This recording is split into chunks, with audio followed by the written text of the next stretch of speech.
Force, the Jedi. All of it. It's all true. Hello and welcome back to Star Wars Fiction, my friends. I hope you are enjoying our fanfiction series so far. Before we begin with Part 8, I just want to take a moment to sincerely thank you for your support and feedback on this series. It's very motivational and keeps my drive going for making new videos. I'm sorry if it's taken me a couple of weeks to finally release this part. Work has been very challenging, and since I'm in the medical field, I worked almost 68 hours last week. But I promise myself and this channel aren't going anywhere. If you happen to be new here, please consider subscribing by hitting that red button and the bell notification icon so that you can stay up to date with our channel. And of course, if you haven't seen the previous 7 parts, please click the playlist card above you in the top right corner to start at part 1 and work your way back here so that everything will make sense for you. And now, without further delay, let's make the jump back into our fanfiction story.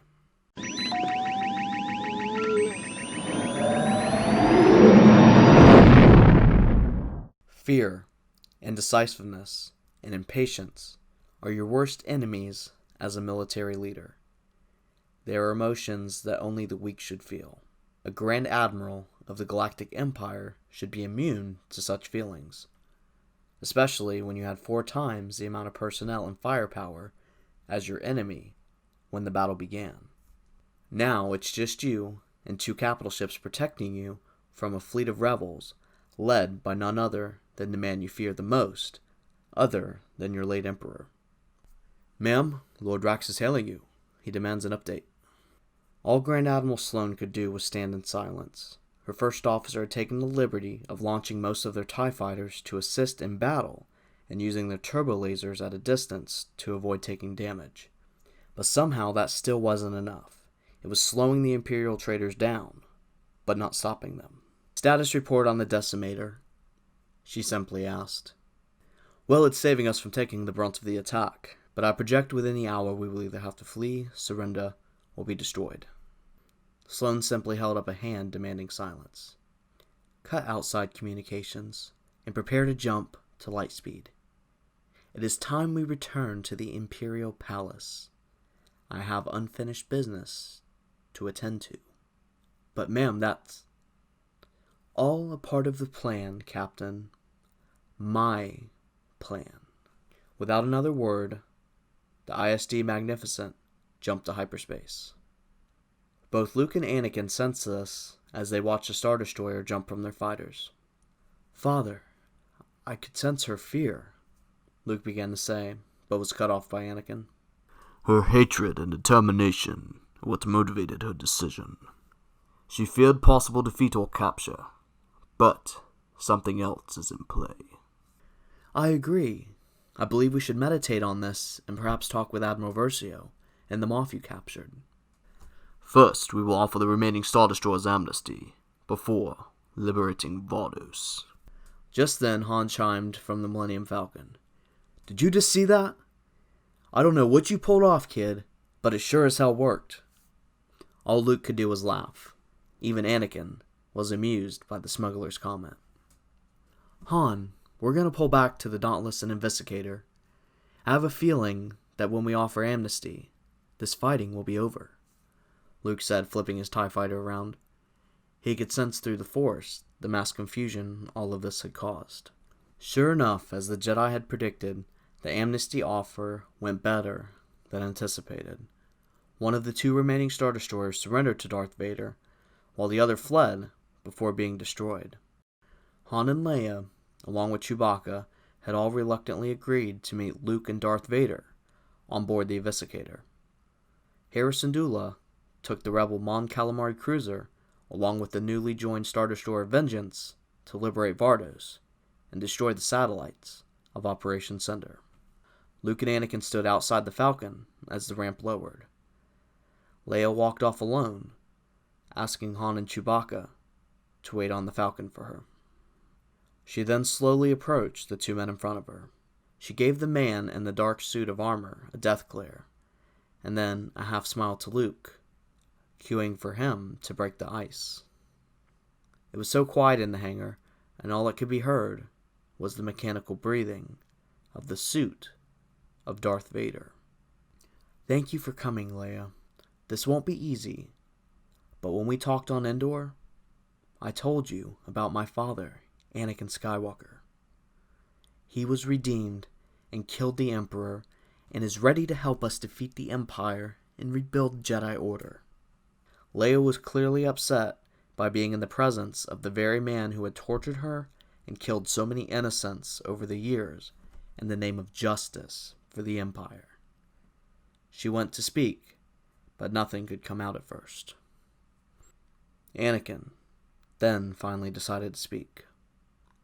"I know what I have done can never be atoned for, but I'm prepared to give myself to the cause of rebuilding the galaxy that Palpatine and I have oppressed."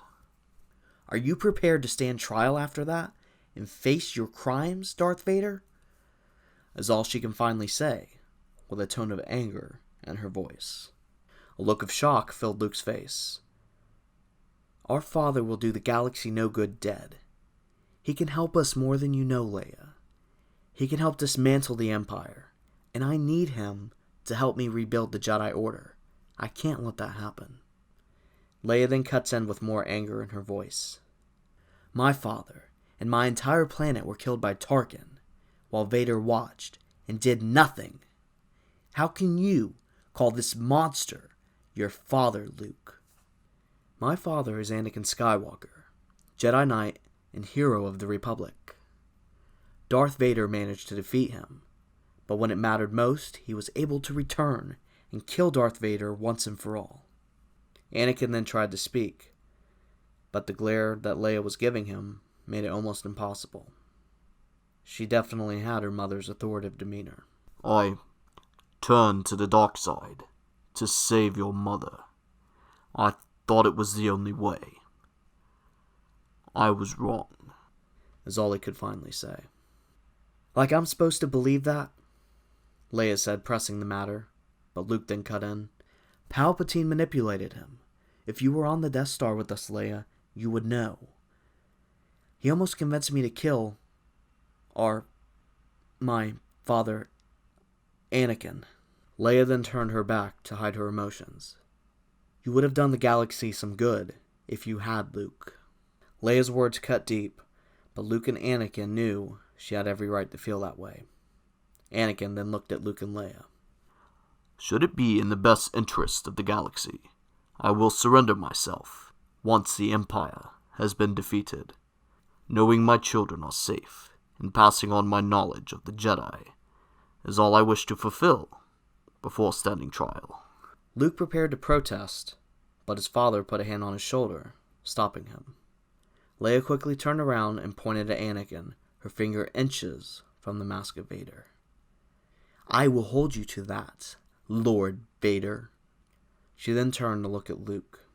"I have just received intel that Naboo is experiencing a similar attack to the one that was here. I suggest that we head there immediately to help them." "That is what your mother would want," came a voice unfamiliar to Leia inside her head. But Luke then smiled at her, and then she made the connection. She was hearing the voice of none other than Anakin Skywalker. "Let Captain Solo know he's coming for the ride." All Leia could do was nod. "I will inform Generals Calrissian and Syndulla, so they know we aren't going to be joining them on Vardos," she said, turning to walk towards the Falcon. Part of Han could be seen at the top of the ramp, which meant he probably was eavesdropping on this entire conversation. Luke then looked at his father, wanting to know more about his mother. Sensing this, Anakin reassured him that they would talk about it another time, before finally ordering their fleet to jump to hyperspace.